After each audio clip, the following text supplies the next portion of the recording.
Selamat sore, selamat ketemu ibu-ibu, bapak-bapak dari Adi Yuswa, Adi Yuswa Senior Club, bahwa sore hari ini kita ketemu dalam keadaan sehat, alhamdulillah. Dan karena masih awal tahun 2023, saya ucapkan selamat tahun baru.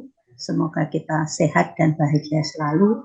Dan juga untuk tujuan Adi Yuswa, bahagia, sehat, mandiri, dan tangguh.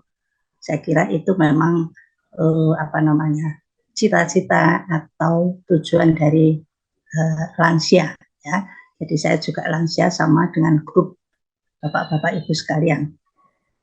Untuk kali ini kita bahas persoalan lansia ini dari kesehatan gigi dan mulut, ya. Jadi kita ditugasi oleh ketua yayasan yaitu Dr. Mertias untuk membahas mengenai itu. Kenapa lansia kita bahas dari gigi dan mulut. Seorang lansia ini memang unik, ya. Yang pertama, bahwa lansia di Indonesia itu dinyatakan lansia kalau sudah umur lebih dari 60 tahun. Padahal kalau kita rasakan 60 tahun itu rasanya masih ya sehat-sehat, masih itu saja ya, tapi kita sudah dimasukkan ke lansia. Lalu untuk dari jumlahnya, dari sensus penduduk itu ternyata tambah lama jumlah dari lansia di Indonesia itu makin lama makin meningkat. Dan untuk terakhir bahwa prediksi untuk tahun 2050 itu meningkat sampai 21% dari total populasi. Nah itu berapanya saya tolong dihitung aja, saya kira banyak sekali. Dan untuk lansia ini memang ada potensi untuk menimbulkan permasalahan baik untuk diri sendiri, keluarga, dan masyarakat. Nah itu yang tidak kita inginkan. Nah kenapa gigi kok diikutkan dalam itu? Apa yang menjadi persoalan sampai ini tersuat, ya. Jadi karena memang jumlahnya, juga karena keunikan yang saya bilang tadi, bahwa lansia itu dari problem dari kesehatan gigi dan mulut itu ada dua persoalan yang besar, yaitu proses biologi dan proses penyakit. Penyakit bisa lokal di rongga mulut sendiri atau dari penyakit sistemik, yaitu penyakit pada umumnya yang lansia derita, ya. Jadi pada proses penuaan kita terasa juga bahwa ada perubahan status dalam struktur dan fungsi jaringan, termasuk jaringan rongga mulut. Ya, misalnya, otot-otot kita sudah agak lembar, ya, jadi kita kok kayaknya enak kalau kita itu membuka mulut gini, ya. Jadi tidak mengatupkan mulut, karena dengan mengatupkan mulut itu keluar tenaga dari kita, yaitu karena otot kita sudah kendor. Lalu kita keriput, lalu kita giginya tambah kuning, ompong, dan sebagainya, ya. Itu memang secara biologis ada, tapi jangan lalu ini biologis kok, jadi nggak apa-apa gigi kita ompong, gitu. Jangan, ya. Jadi kita karena fungsi masih dibutuhkan, jadi kita masih berusaha untuk memperlama perubahan biologis ini. Yang kedua, penyakit. Jadi perubahan pada rongga mulut itu juga disebabkan oleh penyakit di lokal rongga mulut sendiri, misalnya infeksi di rongga mulut karena kita kebersihan mulut kurang dan sebagainya. Juga penyakit-penyakit sistemik yang seperti tadi saya bilang, bahwa penyakit umum yang diderita lansia itu misalnya DM, hipertensi, dan sebagainya.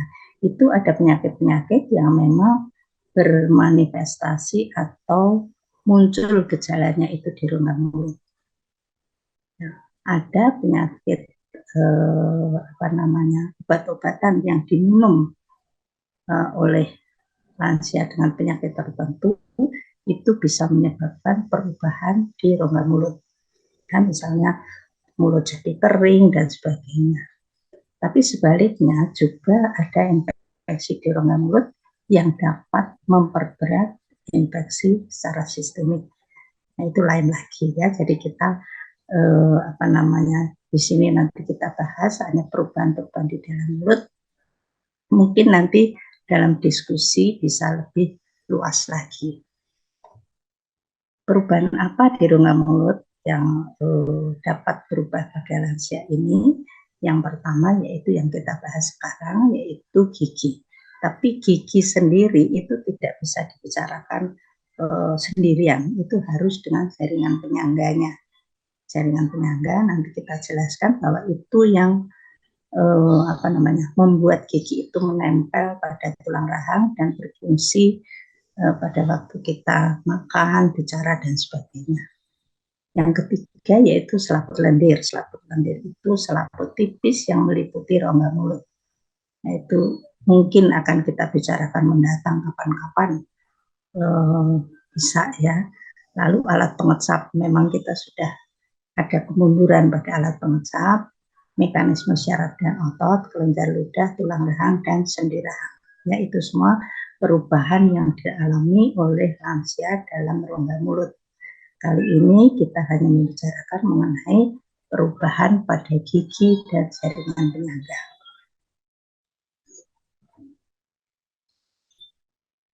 Ya, sekarang kerusakan-kerusakan gigi itu yang bagaimana?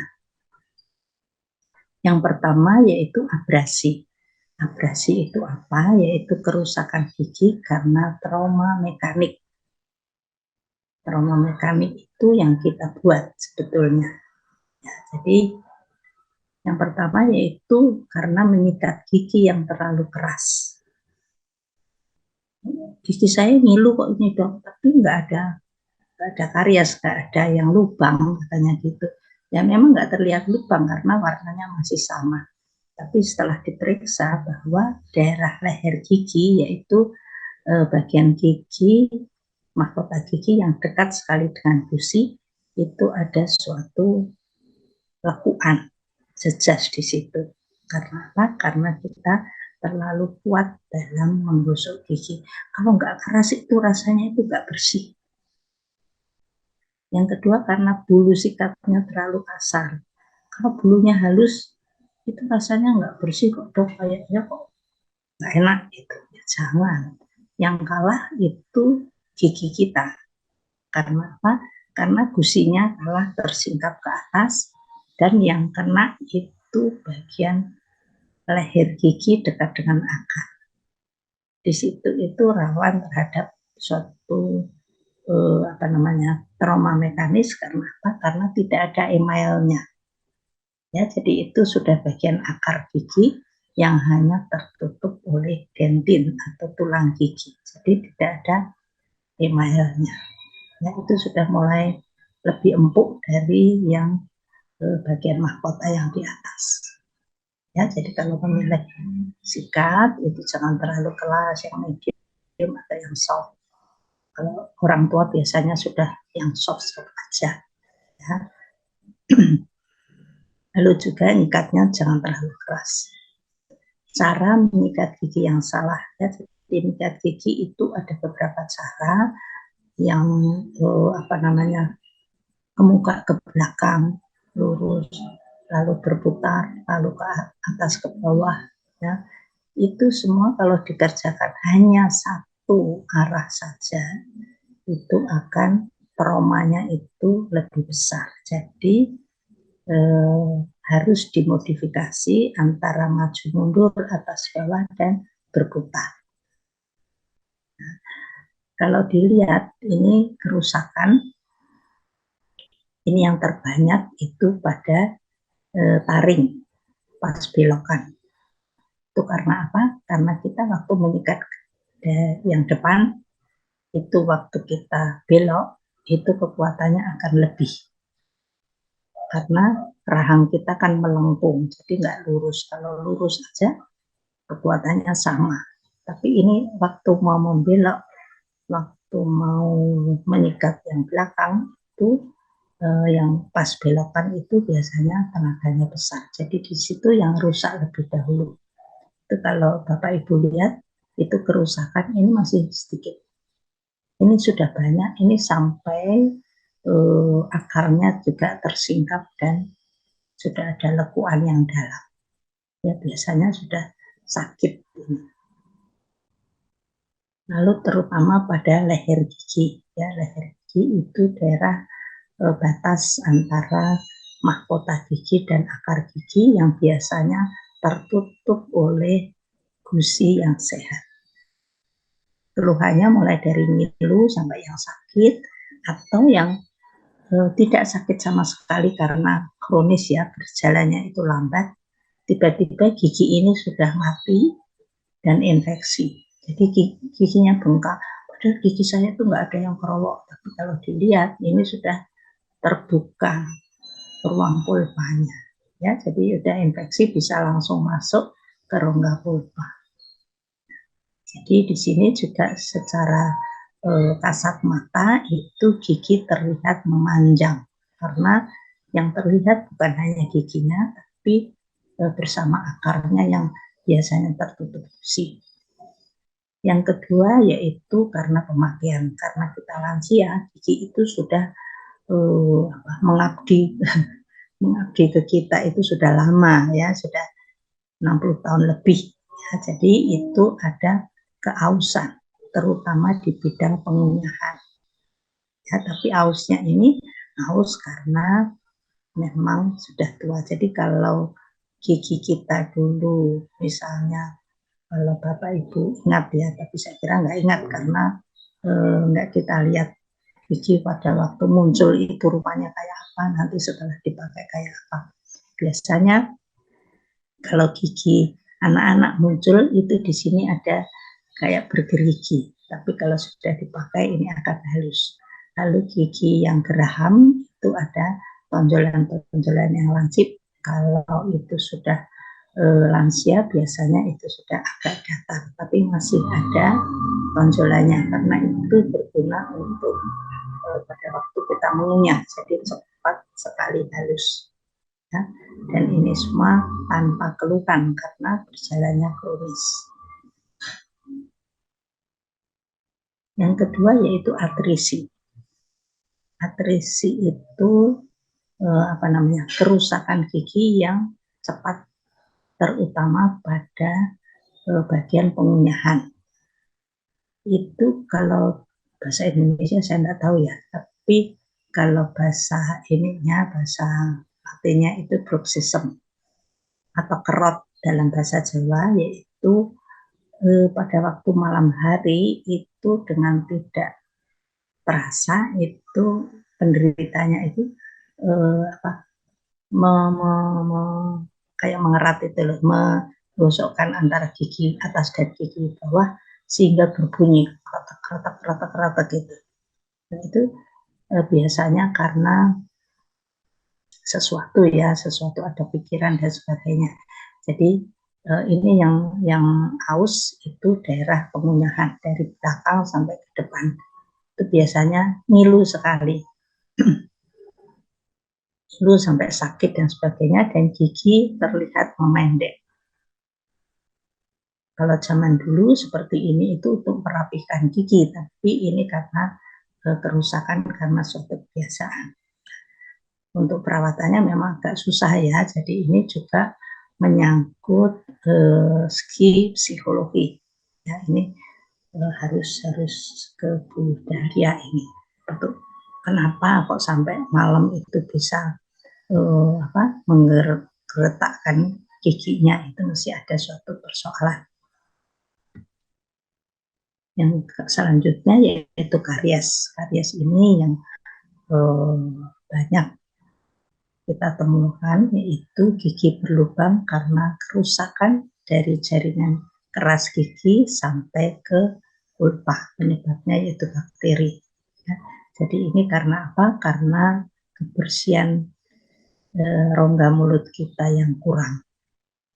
Keluhan bisa mulai ngilu sampai yang sakit dan dapat mengenai semua bidang, entah itu pada daerah pengunyahan, entah itu pada dari depan, dari samping gigi antara dua gigi atau di leher gigi, ya. Dan karena gigi itu berlubang, itu biasanya di situ terdapat kumpulan dari sisa makanan, dan kumpulan sisa makanan itu biasanya untuk berkembang biaknya bakteri, dan ini sebagai penyebab bau mulut, ya. Sekarang kerusakan jaringan penyangga. Kerusakan jaringan penyangga ini mulai dengan yang disebut gingivitis atau radang pada gingiva atau radang pada gusi. Ini radang hanya pada tepinya saja, ya, tepi batas yang berbatasan dengan gigi. Ya, di situ gusi berwarna merah, mudah berdarah, ya. Itu yang seperti tadi saya katakan bahwa mudah berdarah itu tidak ditusuk berdarah, enggak, tapi misalnya gosok gigi berdarah, bangun tidur ada darahnya gitu ya, biasanya bangun tidur nggak apa-apa, ini bangun tidur umur berdarah, ya. Jadi itu lalu juga menyebabkan bau mulut. Itu karena apa? Karena kebersihan rongga mulut yang kurang, ya. Jadi mungkin gosok gigi tidak rutin atau waktunya yang ini, ya. Jadi gosok gigi itu yang paling penting yaitu setelah makan dan sebelum tidur, ya. Jangan seperti nyanyian bahwa bangun tidur terus mandi terus gosok gigi, habis itu baru makan, habis itu sekolah, ya. Jadi jangan, sebelum sekolah, setelah sarapan baru gosok gigi, sebelum kantor, sebelum kegiatan, setelah makan itu. Jadi jangan bangun tidur lalu gosok gigi, ya. Jadi kumur aja sudah boleh, ya. Yang kedua yaitu periodontitis. Periodontitis yaitu kerusakan pada jaringan penyangga seluruhnya, tidak hanya pada gusi yang tepinya saja, ya. Jadi seluruhnya mulai dari kalau yang dari gusi gingivitis itu tidak dirawat, maka infeksi itu akan menjalar ke jaringan yang lebih dalam dan lebih luas, ya. Jadi tidak hanya pada tepi gusi, tapi di yang namanya jaringan penyangga, yaitu suatu membran yang disebut membran periodontal sampai ke prosesor alveolaris, bisa terjadi infeksi di situ. Dan kalau sampai periodontitis itu biasanya giginya sudah goyang karena sudah terdapat infeksi di situ. Kalau tidak hanya infeksi, tapi ada abses, nah itu biasanya gusi bengkak, dan kalau ditekan seperti ini, ya, ini gusi membengkak. Ini kalau ditekan itu keluar nanahnya dari tepi-tepi gusi ini. Ini yang di bawah itu gambar. Ini gingivitis, ini sudah periodontitis oleh karena karang gigi. Ya, karang giginya banyak sekali sampai seperti ini. Kadang-kadang kalau karang giginya banyak gini, kalau misalnya kita bersihkan, jadinya kok gigi saya kok nggak rata gini, kan. Dan memang gigi itu harusnya nggak rata. Kalau gigi rata mesti sela-selanya ada yang nyelip di situ, ya. Jadi kadang-kadang pasien itu minta dibersihin karang giginya karena mungkin teredukasi bahwa karang gigi itu akan menyebabkan gingivitis, periodontitis dan sebagainya. Tapi setelah dilakukan pembersihan itu malah mengeluh bahwa giginya rata, kayaknya ada yang berkurang, ada selanya dan sebagainya. itu biasanya harus kita edukasi atau kita lakukan informed consent dulu ya, kita jelaskan bahwa nanti kalau misalnya ini dibersihkan gini-gini ya.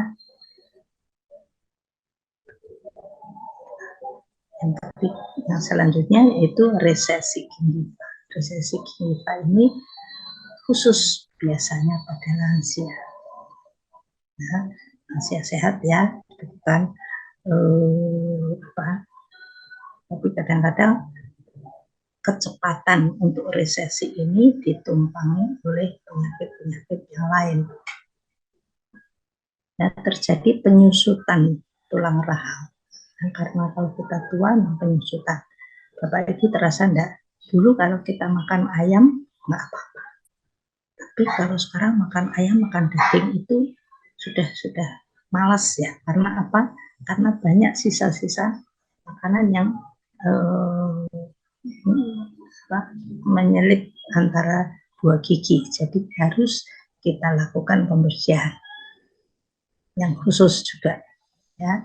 Jadi ini penyusutan tulang rahang sehingga perlekatan gusi itu menjadi turun seperti ini, terlihat akar gigi dan tanpa akar. Di situ ada sela-sela ya. Jadi ini biasanya rawan terhadap infeksi. Kalau bersih seperti ini itu nyelip-nyelip bisa makanannya. Kalau misalnya ini itu rawan infeksi, kalau kita lihat ini berdarah, ini sampai memanjang. Karena apa? Karena sudah infeksi ke jaringan periodontal atau jaringan penyangga yang lebih dalam. Nah, sebetulnya gigi itu memang harus berpasangan atas dan bawah. Kalau tidak, memang jadi memanjang seperti ini. Ya. Lanjut, sekarang tata laksana. Tata laksananya bagaimana? Secara umum, kita harus memperhatikan penyakit sistemik yang kita sandang. Penyakit yang seperti tadi, misalnya DM, misalnya hipertensi, stroke, dan sebagainya. Karena apa? Karena misalnya DM itu manifestasi dia ke rongga mulut itu ada, yaitu gingivitis, periodontitis itu ada. Ya, jadi juga sebaliknya bahwa infeksi gigi kalau misalnya kita oral hygiene jelek, itu ada infeksi di rongga mulut, itu bisa memperberat DM yang kita derita. Lalu yang kedua yaitu obat-obatan yang dikonsumsi, itu yang sering sekali yaitu obat-obat hipertensi misalnya, nifedipin dan sebagainya, itu akan menyebabkan mulut menjadi kering. Dengan mulut kering itu air ludah, sebetulnya air ludah itu tidak hanya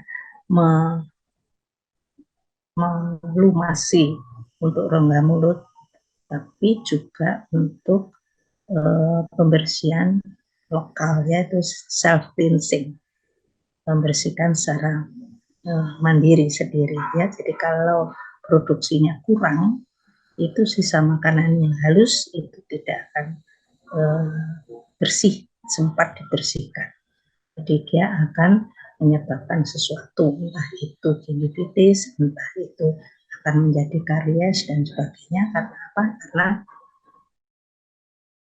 dia menumpuk mikroorganisme atau bakteri yang ada di situ. Yang kedua yaitu faktor psikologis lansia. Ya, psikologis lansia di sini bahwa banyak masih lansia yang menganggap bahwa nggak apa-apa lah, ompong-ompong dikit nggak apa-apa, kita ya sudah tua. Masanya semua ompong, masanya rambut rontok, gigi juga rontok dan sebagainya. Sampai ada nyanyian, nenek sudah tua, gigi tinggal 2 ya jangan mau. Ya, kalau cucu saya ya, nenek sudah tua, gigi tinggal 2. Yang tinggal 2 kan giginya adik, karena giginya ompong mau tumbuh kan, yang masih punya gigi. Ya, itu yang ini. Lalu juga dengan penyakit-penyakit dan sebagainya, sebetulnya kita itu yang kita diharapkan oleh lansia, apalagi yang untuk yayasan sini, bahwa dengan umur kita tetap sehat, kita tetap gembira, kita tetap bermanfaat untuk semua ya. Gitu. Yang kedua yaitu edukasi. Edukasinya apa? Untuk menjaga, mempertahankan, dan meningkatkan kebersihan mulut dengan gosok gigi. Ya, jadi gosok gigi kadang-kadang ngantuk sekali, males ini gosok gigi, jangan sampai gitu. Ya. Kalau misalnya dengan gosok gigi itu makanan yang menyelip itu tadi tidak bisa diambil, itu jangan diambil pakai tusuk gigi, karena tusuk gigi itu dapat merusak sel-sel yang menempelkan antara gigi dan jaringan penyangga. Detail ya, detail atas. Nah, kita bersihkan dengan benang gigi. Benang gigi itu bisa beli di supermarket, bisa beli di mana-mana ya. Jadi untuk membersihkan gigi, nanti ada kita lihat caranya. Sebenarnya Bapak Ibu juga sudah tahu, tapi kadang-kadang alah males gitu ya, jangan. Ya. Lalu kontrol rutin. Ya, sebetulnya kontrol rutin ini itu untuk melihat, karena semua itu berjalan kronis. Jadi kerusakan jaringan penyangga maupun jaringan gigi itu jalannya kronis. Jadi kita nggak merasa, kita nggak tahu. Apalagi kalau untuk penderita DM, karena DM itu untuk persyarafannya kecil, untuk persyarafan perifer, persyarafan tepi itu agak berkurang. Jadi kadang-kadang terselip makanan pun itu nggak terasa. Ya, jadi ada karies juga nggak terasa. Ya, jadi itu yang perlu kontrol, yaitu untuk meskipun kalau misalnya anak-anak itu kontrolnya untuk pertumbuhan gigi dan sebagainya, tapi ini kontrolnya untuk membersihkan gigi dan mungkin ada perawatan lain yang perlu dilakukan. Yang ketiga yaitu edukasi untuk menjaga nutrisi. Menjaga nutrisi itu dalam kualitasnya, konsistensi atau keseimbangan makanan asupan itu untuk kesehatan, tidak hanya kesehatan secara keseluruhan, tapi gigi ikut-ikut di sini karena gigi merupakan bagian dari kesehatan keseluruhan. Ya, jadi misalnya sudah tadi malas untuk makan daging dan sebagainya, kan daging bisa dicacah atau diperlunak dan sebagainya. Jadi asupan gizinya itu tetap masih cukup. Ini cara menyikat gigi. Ya, jadi dari depan itu ke kiri, ke kanan, atas, bawah, berputar. Ya, jadi jangan lupa seluruh bidang gigi itu dibersihkan. Depan, samping, belakang. Nah, jadi sini bagian pengunyahan itu belakangnya gigi, depan itu juga pengunyahan bawahnya juga. Jangan lupa untuk menyikat lidah ya, karena beda lagi nanti pada perubahan pada lansia itu juga ada perubahan pada lidah ya. Jadi jangan lupa ini untuk menyikat lidah, karena makanan kita, apalagi makanan kita lansia itu sudah mulai lunak ya. Jadi kalau makanan kita masih keras, masih berserat, itu masih ada sebagai makanan untuk alat pembersih ya. Tapi kalau enggak, itu memang harus dibersihkan. Lalu ini cara dengan benang gigi tadi ya. Jadi kalau itu ada dua macam, ada benang yang memang memanjang harus kita potong, itu kita pegang dengan telunjuk kita kiri dan kanan, lalu kita masukkan pada sela-sela gigi. Atau yang dengan tangkai. Ya, kalau yang dengan tangkai, Jadi kita putar sedikit, lalu kita tarik kalau gigi atas ke bawah, kalau gigi bawah ke atas.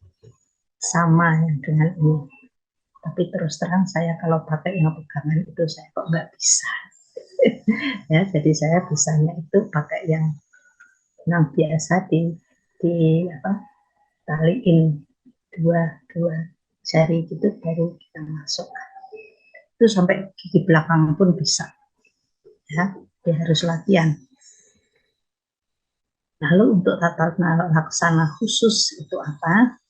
Ya, untuk gigi yang dengan kerusakan misalnya atresi, abrasi, dan karies kerusakan gigi itu dapat dirawat dengan perawatan yang disebut konservasi atau penambalan. Konservasi perawatan gigi dengan penambalan itu untuk mengembalikan bentuk gigi dan fungsi gigi seperti semula. Ya, jadi itu gunanya untuk perawatan.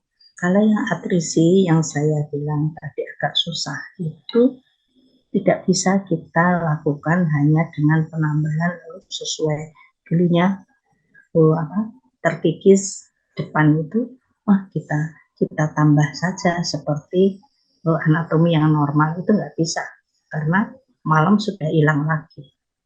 Ya, biasanya kalau atrisi kita hilangkan dulu kebiasaannya. Ya, biasanya ditutup dulu dengan namanya night guard, yaitu giginya itu ditutup dengan kita cetak, kita bikin, tapi kita harus juga itu tadi harus pengobatan dari psikiater atau psikolog ya untuk mengetahui kenapa kok ada kelainan ini ya. Jadi kalau dengan night guard saja bisa hilang, nggak bisa hilang karena dia kalau itu kekikis lagi. Email saja bisa dikikis, apalagi night guard itu kita buat dengan silikon, jadi bisa semalam aja habis. Ya, lalu yang abrasi itu tergantung dari keluhan. Ya, kalau masih ngilu bisa ditambah. Kalau harus perawatan sholat dan sebagainya harus dirawat. Atau kita tutup dengan mahkota tiruan. Ya, tapi jangan lupa perawatan ini tergantung dari biasanya kita foto ronsen dulu sampai gimana kerusakannya. Yang kedua yaitu yang tadi penyakit jaringan periodontal atau periodontitis tadi, jaringan penyangga. Dilakukan perawatan periodonsi mulai dengan pembersihan karang gigi. Ya, pembersihan karang gigi itu bisa mungkin karang gigi yang di atas gusi supragingiva itu bisa kita lihat, tapi biasanya di dalam gusi itu juga ada. Apalagi kalau sudah ada pembesaran pembengkakan gingiva, itu biasanya karang giginya masuk sampai ke akar. Jadi kita lakukan yang namanya root planing atau pembersihan sampai ke akar gigi. Nah, itu harus dilakukan oleh spesialis periodonsi, yaitu dengan root planing. Kita buka, diambil karang giginya, dihaluskan dan sebagainya. Lalu setelah itu kalau gigi goyang itu dilakukan splinting atau fiksasi, itu pengikatan supaya gigi itu tidak bergerak lagi untuk mencegah kegoyangan lebih. Karena gigi yang goyang kalau didiamkan aja waktu kita berfungsi itu seperti pumping, seperti memompakan ya. Jadi kalau dipakai gigi yang goyang itu kan ada kerusakan yang seperti tadi saya bilang jaringan penyangga. Ya, jadi kalau gigi itu dipakai maka jaringan penyangga yang rusak ini ada akumulasi dari bakteri di situ dengan kekuatan goyangnya tadi itu bakterinya seperti dipompakan ke dalam tubuh. Ya, jadi kalau bisa itu gigi goyang harus dilakukan perawatan. Jadi jangan dibiarkan karena goyang tapi nggak sakit, nggak apa-apa. Ya kadang-kadang malah dibuat mainan. Ini goyang nggak dok gitu. yang tapi nggak sakit. Yang ketiga, pencabutan. Pencabutan itu dilakukan kalau sudah terminal ya, jadi sudah kerusakan sampai sepertiga akar. Jadi kalau gigi goyang sudah sampai sepertiga akar, kalau gigi karies juga sudah ujung akarnya sudah ada infeksinya dan sebagainya. Dan pada perawatan misalnya ujung akar itu infeksinya besar, itu biasanya kita lakukan pencabutan.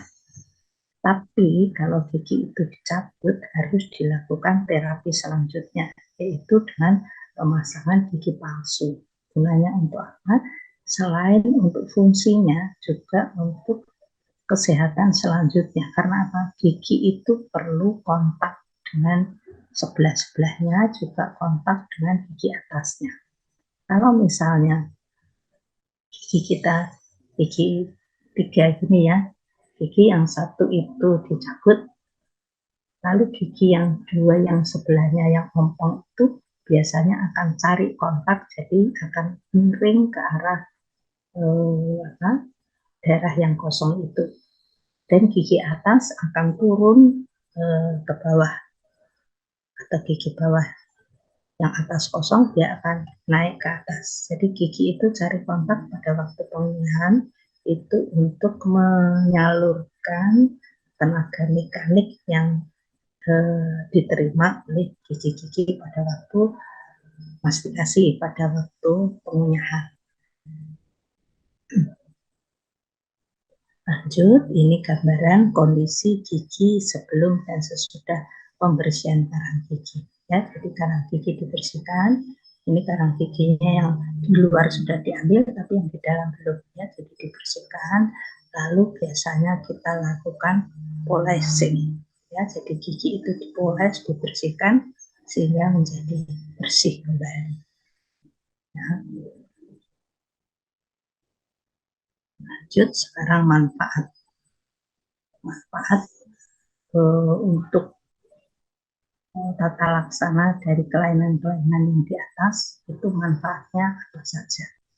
Ya, jadi manfaat itu bisa untuk diri sendiri, untuk keluarga dan masyarakat. Seperti tadi saya katakan bahwa masalah itu tidak hanya menyangkut diri sendiri saja. Untuk pengunyahan misalnya diri sendiri ya kita kan lebih dapat mengunyah, lebih bisa makan macam-macam, pilihannya banyak. Untuk keluarga juga yang merawat itu juga akan lebih ringan ya. Jadi kalau makanannya macam-macam itu tidak menambah, misalnya masak itu untuk suami dan anak-anak ini, tapi untuk eyangnya ini beda lagi, itu kan menambah pekerjaan pada yang merawat ya. Jadi itu untuk keluarga. Lalu fungsi bicara tadi juga sama, untuk diri sendiri, komunikasi antar itu untuk keluarga. Kadang-kadang kan kita tidak hanya gigi saja yang berkurang, kita pendengaran juga berkurang. Jadi kalau kita berbicara dengan fonetik atau suara berbicara sudah berkurang, itu yang mendengarkan juga akan kurang. Ya, nanti terus marah. Sudah dibilangin nggak dengar, itu marah. Ya, itu ya. Kalau untuk masyarakat, komunikasi di masyarakat, pada teman klub atau tim juga. Untuk estetik penampilan jelas. Ya, jadi kita bisa tampil lebih percaya diri, lebih positif. Rasa bahagia kita juga lebih, ya, kita juga lebih ceria dan sebagainya. Juga kehidupan sosial meningkat. Ya, jadi dari Bapak Ibu lansia ini harus diingat bahwa usia tua itu sebetulnya anugerah. Ya, jadi tidak tua lalu kita susah, enggak, itu anugerah dari Yang Maha Kuasa. Untuk saat ini saya kira tidak ada masalah ya untuk lansia ini. Karena apa? Karena komunikasi mudah. kita sudah nggak ada batas-batas untuk itu, bisa WA, bisa itu dan sebagainya. Ya, jadi mudah dan bisa luas tanpa batas. Ya, jadi dengan klub ini saya kira juga bagus. Ya, jadi klub lansia tidak hanya klub lansia, saya kira klub-klub yang lain juga ada klub olahraga, ya, jalan sehat, senam dan sebagainya. Klub untuk bubar, bulan bareng itu juga ada ya. Jadi lansia masih kuat jalan, sebagainya itu kita pergi kemana, misalnya ke puncak dan sebagainya kita jalan bareng-bareng. Ya, jadi klub-klub itu, lalu klub spiritual, misalnya pengajian dan sebagainya, lalu klub-klub penyakit itu juga ada. Di rumah sakit itu juga ada klub dari DM, klub dari hipertensi, klub dari stroke dan sebagainya. Klub lansia juga ada, hari apa itu ada. Ya, kalau di Karyadi itu saya kira di Fatmawati sini juga ada. Ya, jadi kegiatan-kegiatan lansia itu saya kira banyak dan menyenangkan. Jadi tidak perlu sedih kita tua dan sebagainya. Itu saya kira itu untuk cita-cita yayasan dan cita-cita dari klub Adi Yuswa ini ya. Jadi itu yang bisa saya berikan untuk kali ini. Kalau misalnya ada pertanyaan, monggo kita dan untuk keluhan-keluhan atau apapun itu bisa Bapak Ibu tanyakan dan insya Allah saya akan menjawab karena sama-sama kita lansia ya. Saya kira itu untuk penambahan pencerahan mengenai kesehatan gigi dan mulut kita. Jadi kita jaga gigi kita supaya tetap sehat kuat sehingga bermanfaat bagi semuanya. Nah, saya kira itu. Assalamualaikum warahmatullahi wabarakatuh. Sebelumnya saya ingin bertanya kepada para pemirsa, apakah ada yang mau ditanyakan pada Prof. Ani, Prof. Budiani? Silakan, langsung saja. Atau raise hand. Sambil menunggu yang lain ya bertanya ya. Ini ada pertanyaan masuk ke admin dari Prayoga. Gigi saya terasa ngilu. Pada pemeriksaan tidak ada gigi yang apa ya? Ada gigi yang berlubang atau yang rusak. Bagaimana cara mengatasinya? Apakah pemakaian pasta gigi yang diiklankan bisa sembuhkan rasa ngilu itu bermanfaat? Berapa lama manfaatnya itu? Silakan, Bu. Ya. Ani. Ya, jadi seperti tadi mungkin tidak ada lubang itu belum kelihatan, hanya garis tipis saja. Tapi kalau sudah periksa ke dokter gigi belum Pak? Biasanya Ibu, biasanya itu ada alat yang lancip itu kita lalukan, kita lewatkan di leher gigi itu. Kalau itu ngilu, itu berarti ada suatu jejas, ada suatu defect ya, ada suatu luka pada enamel itu, jadi ngilu. Nah, kalau misalnya itu sudah kelihatan besar, memang ditambal. Tapi kalau masih sedikit tapi sudah merasa ngilu, itu bisa kita memakai pasta gigi untuk mengurangi rasa ngilu. Tapi kan hanya sementara, ya. Jadi kalau misalnya pasta gigi harus disikat, tambah ngilu lagi gitu. Ya oleskan aja sementara. Ya, jadi dioleskan sementara di situ. Tapi saya kira lebih baik Ibu atau Bapak tadi yang bertanya nih Pak nih. Ya, jadi untuk memeriksakan adakah itu lubang atau mungkin yang dokter gigi juga kadang-kadang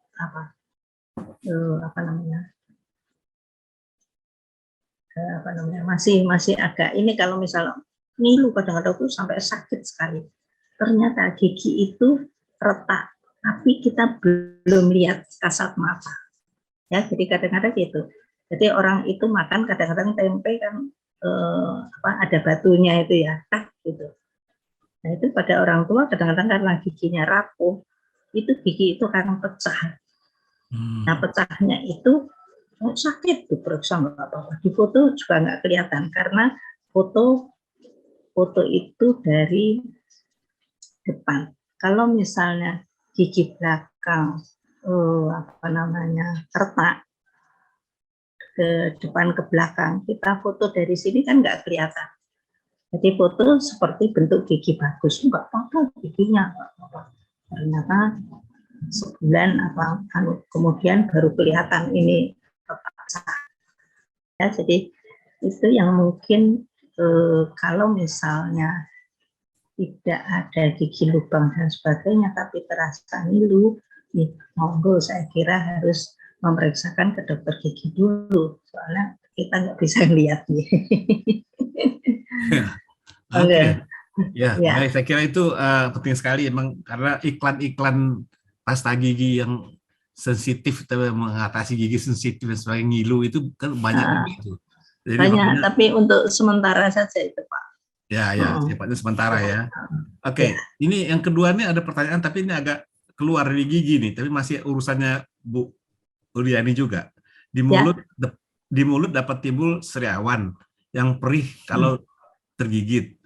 Dulu ada obat cair yang manjur untuk mengatasi sariawan, tetapi kemudian dilarang beredar karena dapat menimbulkan kanker.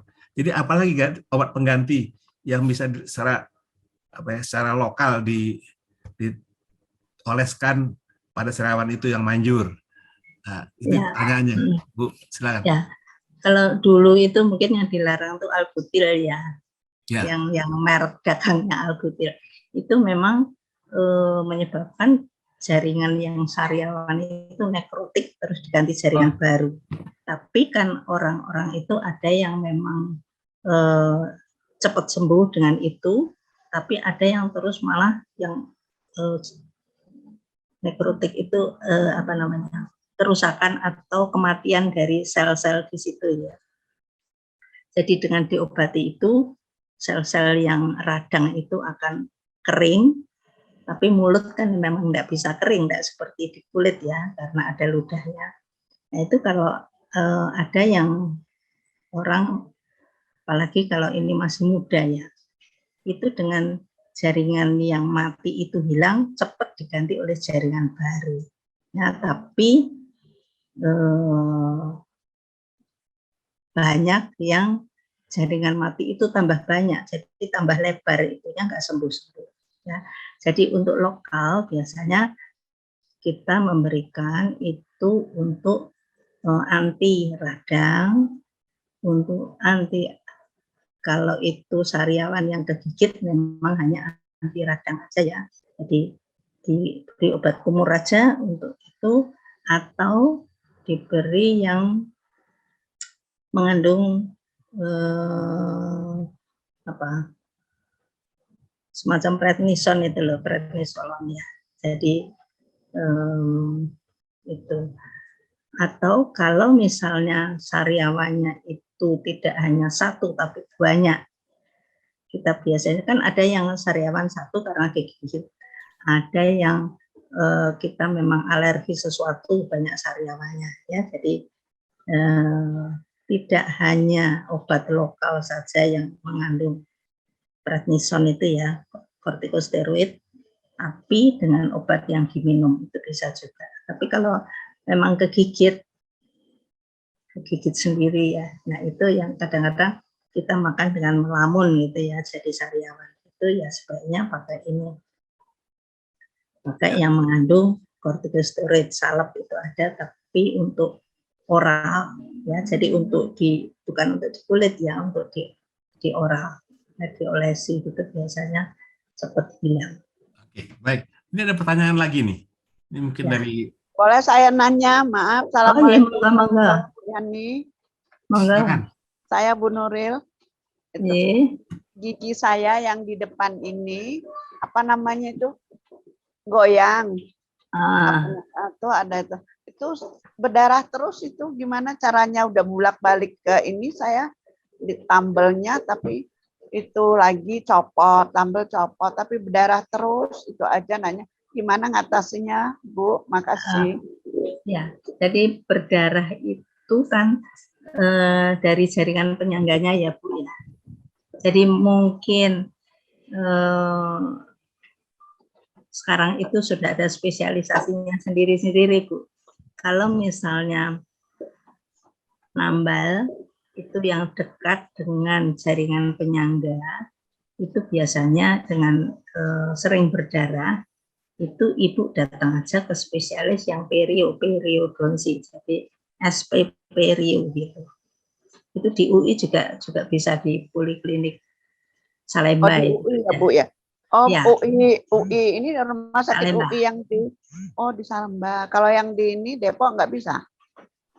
Nggak tahu saya ya. Tapi kayaknya kok yang di Salemba itu untuk yang spesialis ya. Oh iya. Nggak ngerti ya. Nah, kalau yang di Depok itu rumah sakit itu untuk koas kayaknya. Ya, jadi yang untuk jaringan penangga ya SP perio itu. Ya, itu. Karena tambalannya mungkin agak apa namanya lebih dari ini sehingga mengenai gusi. Ya. Terima kasih Bu Yani. Saya terima kasih. Ini ada satu pertanyaan lagi nih dari Ibu Retno Dayo. Terima kasih Prof Yani. Mohon izin saya bertanya. Pada saat kita menggosok gigi, perlukah berkumur-kumur dengan air? Nah, itu pertanyaannya. Kalau kita gosok gigi itu, perlu nggak masih kumur-kumur dengan air? Setelah gosok gigi, perlukah kumur-kumur air? Pada saat kita menggosok gigi, perlukah berkumur dengan air pada saat menggosok giginya? Saat menggosok gigi berkumur. Ya. Biasanya kan selesai menggosok gigi kita berkumur ya. Nah, saat menggosok gigi berkumur gimana tadi? Ya. Jadi kita menggosok gigi, selesaikan dulu menggosok gigi, baru kita berkumur dengan air. Gitu Pak Man. Iya. Saya nggak maksudnya. Oh ya, oke. Ya mungkin Bu Retno ya bisa menjelaskan, tapi saya kira memang itu yang maksudnya adalah waktu menggosok gigi kita perlu nggak kumur air. Jadi tadi katanya nggak usah ya, setelah menggosok gigi kita baru kumur-kumur ya. Ya, setelah selesai aja. Jadi jangan yang depan terus kumur. Nanti kan itu apa pastanya hilang. Jadi pasta itu sekarang kan tidak hanya isinya bahan pembersih saja, tapi ada fluoride-nya. Jadi ada zat untuk mempertahankan supaya gigi nggak cepat karies ya. Jadi banyak. Sekarang sudah campurannya itu macam-macam. Saya lanjutkan lagi. Ya, saya lanjutkan dari saya Bu ya. Itu kalau orang lansia itu ada nggak spesifik gosok giginya tuh kelembutannya sampai mana? Yang urutan. Ke sikatnya itu kan ada yang keras, ada yang lunak, ada yang apa begitu. Ada nggak spesifik untuk orang lanjut usia? Ya, untuk lanjut usia. Jadi gosok sikatnya itu lebih baik jangan yang hard ya, yang medium apa yang soft aja kalau saya ya. Dan juga itu arahnya itu jangan hanya ke muka ke belakang dan ke atas ke bawah, karena sela-selanya itu biasanya lebar. Jadi harus pakai diputer di atas bawah sama puteran gitu, diputar supaya sisa makanan yang di sela-sela itu bisa keluar. Tapi saran Ibu tadi jangan suka mencongkel-congkel gigi ya, dengan congkel gigi itu ya. Kenapa? Jangan suka mencongkel mengeluarkan kotoran, tusuk gigi. Lebih baik dengan benang ya. Dengan benang gigi. Tapi memang soalnya di restoran harus latihan. Di restoran disediakannya congkel gigi itu, tusuk gigi. Ya, tapi ada bahayanya bisa merusak jaringan ya. Baik, masih ada lagi? Iya, kita sudah lewat waktu kita yang sediakan, sudah menjelang maghrib. Jadi saya kira memang pertanyaan-pertanyaan sudah dijawab. Terima kasih sekali Bu Udiani. Sekarang banyak manfaatnya bagi kami. Nah, nanti kalau teman-teman ini mau menyaksikannya lebih dalam lagi, nanti kami akan memuatnya di YouTube dari Adi Yuswa, sehingga nanti setelah kami edit lagi nih semua, karena tadi minta maaf tadi sebenarnya harusnya rekaman yang dipasang, tapi ada sesuatu, jadi artinya tadi Ibu bisa langsung, tapi dengan slide yang terpasang. Nanti kita rekam, kita coba nanti kita masukkan dalam YouTube gitu ya. Jadi nanti saya kira YouTube-nya nanti namanya Adi Yuswa Senior Club, YouTube-nya, channelnya. Nanti mungkin minggu depan sudah bisa disaksikan, sehingga kita bisa mendengarkan lagi, berulang kali kita mendengarkan, makin masuk ke dalam pikiran kita gitu ya. Ya, betul. Iya. Baik, kalau gitu terima kasih banyak Profesor Udiani, sahabat saya yang sudah memberikan kita banyak pengetahuan tentang gigi kita, karena gigi kita itu wajah kita keren ya, supaya kelihatan juga keren itu ya. Baik, saya kembalikan kepada MC Ibu Sandra. Terima kasih banyak Dr. Medias dan juga Prof. Udiani atas sharing ilmu yang sangat bermanfaat ya bagi kita semua. Baik, sebelum kita tutup acara kalau ini kan kerja terjadi ya, pakai masker nggak apa-apa. Izin dulu ya. Baik, Putus-putus ya. Baik, sudah selesai acara kita. Kami mohon diri, saya Sandra Rina lagi. Maaf jika ada kekurangan. Kami ucapkan terima kasih kepada semua yang telah tampil dan mengisi acara, khususnya kepada Prof. Udiani. Semoga kita bisa bertemu lagi di Terima kasih Prof. Yani. Sampai jumpa Ibu Sandra. Bagus sekali. Dr. Medias, Sandra. Masih ingin, makasih semua. Masih ingin dengar lagi soal gigi. Untuk yang lain mungkin. Ya, kita undang lagi. Assalamualaikum. Waalaikumsalam. Sampai ketemu lagi. Sekalian, Assalamualaikum warahmatullahi wabarakatuh. Waalaikumsalam. Dr. Merdi, Dr. Merdi.